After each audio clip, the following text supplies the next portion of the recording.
นำท่านผู้ชมเข้าสู่รายงานที่3ของรายการของรายการนี้เราได้หยิบยกเอาเรื่องเกี่ยวกับการท่องเที่ยวมานำเสนอท่านผู้ชม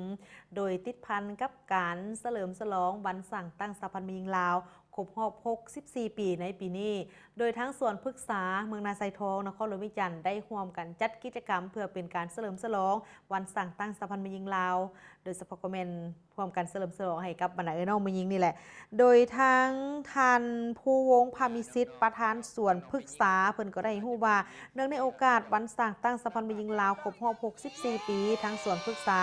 ก็มีหลายกิจกรรมที่ได้เป็นการประกอบส่วนในการสร้างกระบวนการคำนับหับต้อนวันประวัติศาสตร์สำคัญของชาติเพื่อเป็นการแสดงให้เห็นถึงความสำคัญของแม่หญิงลาวในยุคปัจจุบัน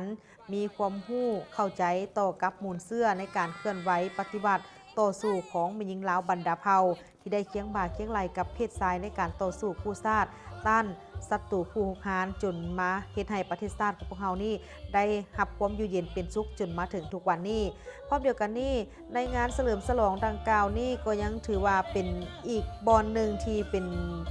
บอนท่องเที่ยวเพื่อเป็นการพ้องหับบรรดาน้องผู้หญิงให้ไปเที่ยวโดยเฉพาะก็แม่นในมือที่มีการจัดกิจกรรมของการเฉลิมฉลองวันสั่งตั้งสถาบันมีหญิงลาวครบรอบ64 ปีโดยอยู่ที่สวนพฤกษานี่มันมีหลายกิจกรรมและในมื้อนั้นนี่ก็มี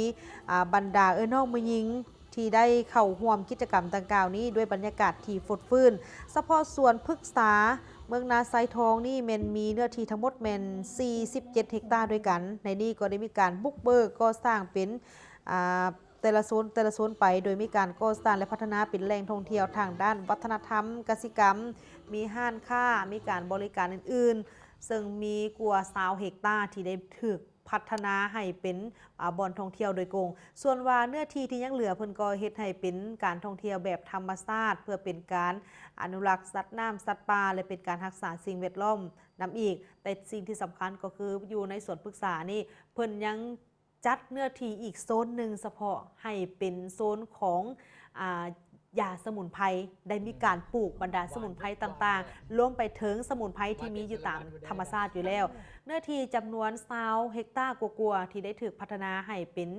การท่องเที่ยวโดยเฉพาะก็แม่นการท่องเที่ยวทางด้านวัฒนธรรมที่สามารถดึงดูดผู้คนให้ไปเที่ยวชมสวนพฤกษานี้ได้เป็นอย่างดีและพร้อมเดียวกันนี้ติดพันกับเวียกงานของการท่องเที่ยวหรือว่าฮีตคองประเพณีของลาวเฮาโดยเฉพาะก็เป็นฮีต12ของ14ทั้งสวนพฤกษาก็ได้จัดให้มีกิจกรรมหลายๆอันที่หลากหลายและในหนึ่งกิจกรรมที่โดดเด่นนอกจากกิจกรรมของการท่องเที่ยวทางด้านวัฒนธรรมแล้วสำหรับผู้ที่มักความท้าทายมักความตื่นเต้นก็มีกิจกรรมของการขี่สลิงข้ามหนองน้ำนอกจากฝากอาหารค่าอาหารเบื้องนี้ไปหาหนองน้ำฝากเบื้องนั่นโดยเขามีภาพบรรยากาศในท่านผู้ชมนั่นได้ติดตามชมในโอกาสที่ทางรายการของเราได้มีโอกาสลงไปเยี่ยมยามสวนพฤกษาอยู่ที่เมืองนาไซทองเขาก็ได้มีโอกาสสัมภาษณ์ทางทานภูวงศ์พระมิสิทธิ์ประธานสวนพฤกษาเพิ่นก็ได้ฮู้เกี่ยวกับบรรดากิจกรรมต่างๆที่เกิดขึ้นอยู่ที่สวนพฤกษาพร้อมกับนักท่องเที่ยวที่มาเที่ยวในมื้อนั้นมีคำคิดเห็นขึ้นใดไปติดตามชมเฉลิมฉลองวัน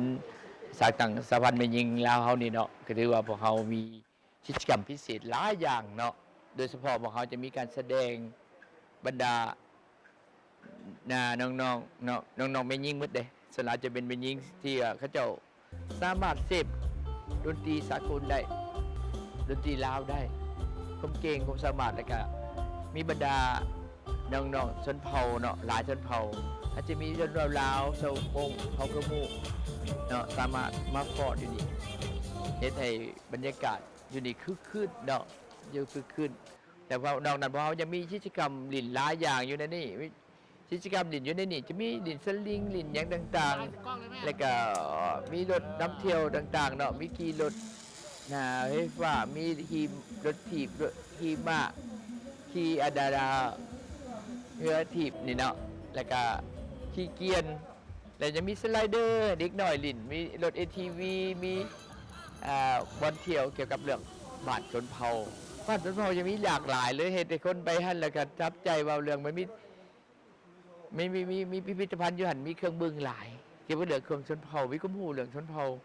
เลยสามารถเปลี่ยนเครื่องมาถ่ายรูปแต่มีนางงามอยู่หันพ่อเม็ดบริการให้สามารถมาถ่ายรูปนางงามก็ได้ฉะนั้นข้าพเจ้าอยากเชิญชวนที่บรรดาแม่หญิงแต่ว่า คิดว่าบ่มีบ่ได้ที่ไปท่องเที่ยวให้มาอยู่นี่เลยเนาะเพราะว่าบ่อนเฮานี่ถือว่าครบวงจร มื้อนี้ก็ภาคภูมิใจที่ว่าเป็นวันที่เช้ากรกฎก็ได้พาครอบครัวมาลิ้นอยู่สถานที่แห่งนี้เนาะก็ถือว่ามีความม่วนซื่นแล้วก็มีหลายสิ่งหลายอย่างที่ว่าเป็นน่าสนใจเนาะให้ประชาชนที่ว่าผู้ใดที่ว่าสนใจอยากมาเที่ยวสถานที่นี้ก็ขอเชิญเลยเนาะเจ้า และนี่ก็คือบรรดากิจกรรมต่างๆ ที่เกิดขึ้นอยู่ที่สวนพฤกษาเมืองนาไซทอง วันเสาร์วันอาทิตย์แบบนี้ท่านผู้ชมท่านใดที่ยังคิดบ่ออกว่าจะไปเล่นไปเที่ยวไสในระยะนี้ก็สามารถไปเบิ่งไปชมสวนพฤกษาได้โดยมีหลายกิจกรรมที่เกิดขึ้นบ่ว่าจะเป็นกิจกรรมของการแสดง กิจกรรมของการชมสวนพฤกษาต่างๆนี่ก็ถือว่าเป็นอันที่โดดเด่นพร้อมเดียวกันนี้ภายในสวนเพิ่นก็ยังมีหอพิพิธภัณฑ์ประจำสวนพฤกษาให้ฮู้ถึงบรรดาวิถีชีวิตของคนลาวเฮาในเมื่อก่อนเป็นขึ้นใดโดยเฉพาะก็แม่นเป็นการแสดงออกถึงวัฒนธรรมของบรรดาเผ่าต่างๆ ที่ได้มีไว้ให้ท่านผู้ชมนั้นได้ติดตามและก็ฮู้ข้อมูลอยู่ที่หอพิพิธภัณฑ์ของสวนพฤกษาเมืองนาไซทองท่านผู้ชมจะนี่ไปนั้นเราจะพักก่อนหลังจากนั้นกลับเข้าสู่รายงานสุดท้ายของรายการ